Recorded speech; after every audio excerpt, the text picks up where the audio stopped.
Hello everyone, it's Dr. Wolfe here, and in this video I'm going to be giving an introduction to genetics, so really looking at alleles, genotype, and phenotype.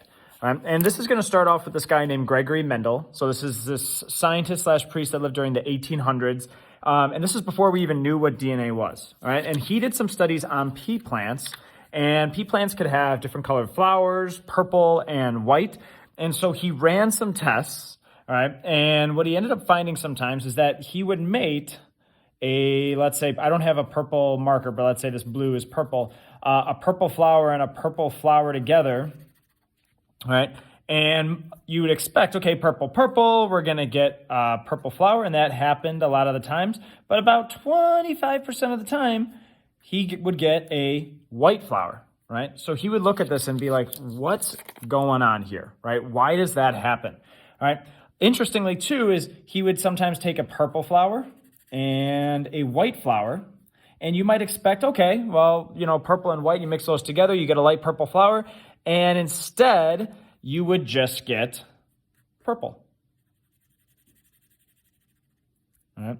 So again, he's wondering, why is this the case? Right? So he is mating a bunch of different types of plants. He's taken really careful data, and he's identifying patterns, and then he's trying to come up with a model, an explanation of like, why would this happen?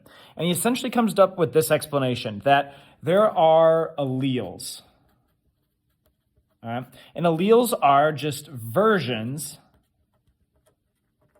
of a gene.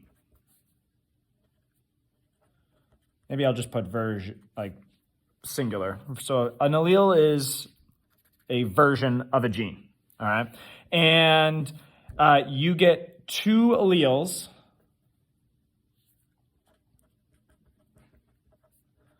for each gene, all right? One from mom, one from dad, all right? So an example of some alleles could be, for instance, let's just make a key right here, where we're dealing with purple and white flowers.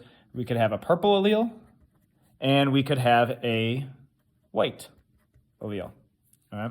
Now, I'm going to represent these with letters. I could choose any letter I want. I like to work with A's a lot, so I'm going to do a big A here and a little a. Why am I doing that? We'll talk about that in just a sec. All right, but here's our key. All right. And so he says, all right, so based on these alleles, the alleles you get, that's going to be your genotype. All right, makes sense. Genes, genotype, it's the alleles that you get. And whatever alleles you get, that ultimately will determine your phenotype. All right. The way I like to think about it is phenotype, PH, this is the physical traits that we see. So, for instance, like white flower or purple flower. All right, the physical traits we see. All right.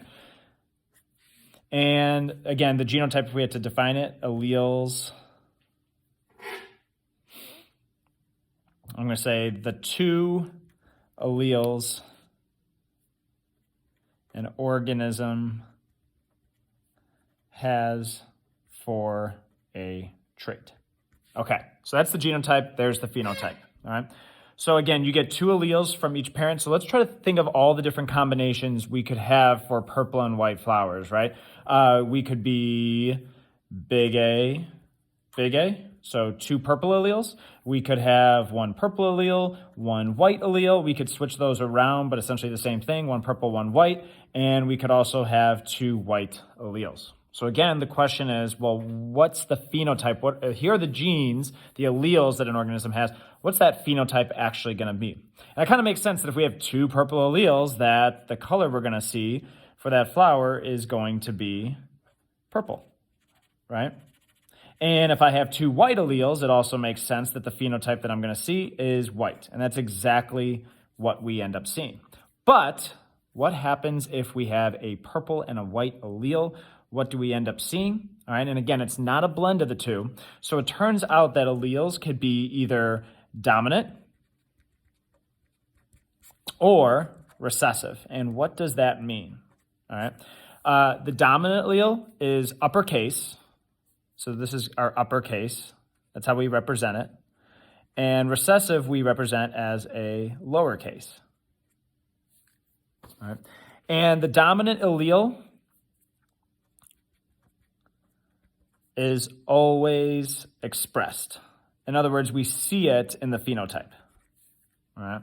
And the recessive allele is only expressed, we only see it in the phenotype if no dominant allele present. All right, so let's see if that follows. All right, here we have two recessive alleles, white flower color, we get white flower, there's no dominant alleles, that makes sense. All right, the dominant allele is always expressed, so big A, again, it makes sense that that's expressed here. So now let's look at our situation where we have big A, little a, all right? We have the recessive allele, but it's only expressed if there's no dominant allele present, so we're not gonna have a white flower. Instead, the dominant allele, the purple color, is always gonna be expressed, even if it's paired with the recessive allele.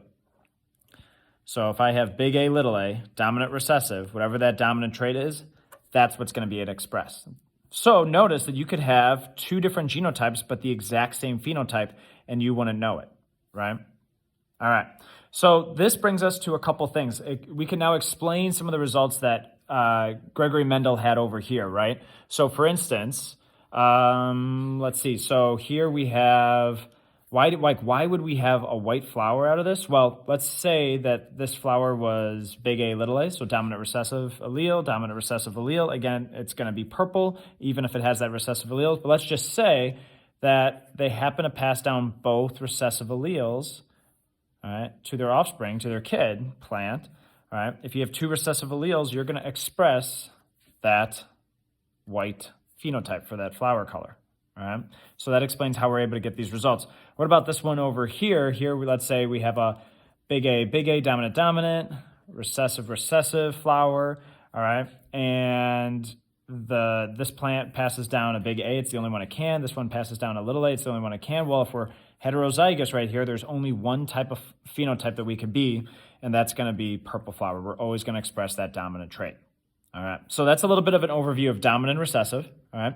So what we started to do is kind of work forward here, right? Genotype, what's the phenotype gonna be? Sometimes we're gonna kind of work backwards. So let's say, for instance, you just have a flower and you know that it's white. Automatically, we could work backwards and we know what that genotype is gonna be, right? That you have to have two recessive alleles in order to express that white phenotype. All right. If you had a big A, little a, all of a sudden you have the big A, you're going to express the purple flower color. No way that could happen. You have to be little a, little a. What happens, though, if we have a purple flower? What's the genotype? All right. Well, there's two different genotypes that we could have, right? So this is what we do.